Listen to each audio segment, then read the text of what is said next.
A captain sits in the cockpit of a Boeing 737 at Amsterdam's Schiphol airport. 101 passengers board and settle into their seats, ready for a flight to Ankara, Turkey. Bags are stowed.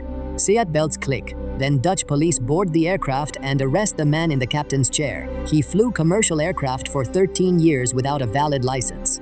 He forged the credentials in his file. He created the license himself, printed on paper, never laminated, and every airline screener accepted it as genuine.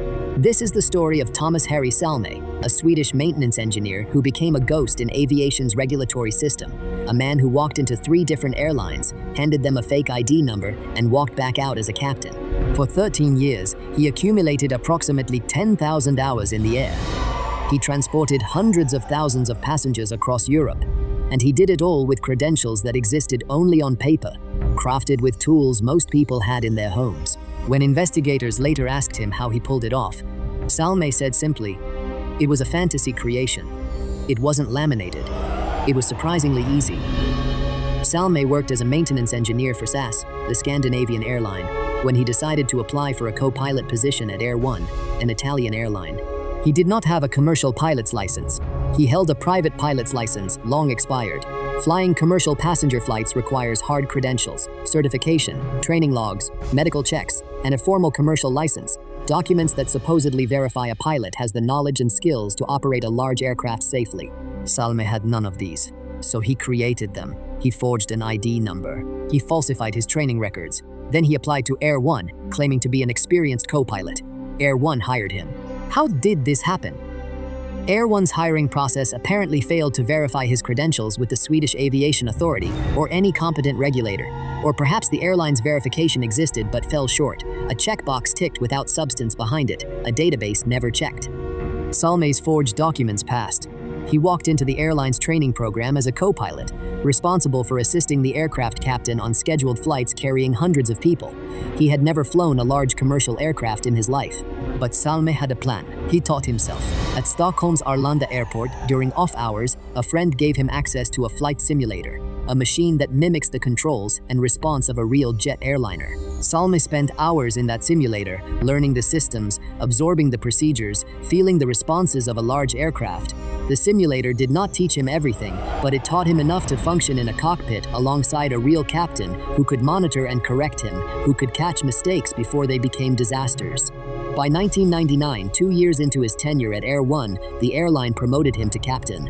He now occupied the left seat, the seat where the final decision rested, where ultimate responsibility landed. For the next 7 years, Salme flew for Air One as a captain.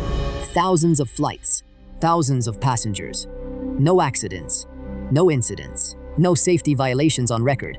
The airline never discovered that their captain's license was fake, but Salme grew restless. In 2006, he moved to Corendon Airlines.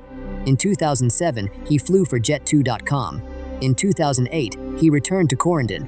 3 airlines, multiple aircraft types, multiple routes across Europe. The pattern repeated each time. He walked in with forged credentials, he sat in the captain's seat, and the airline hired him and trusted him with their passengers.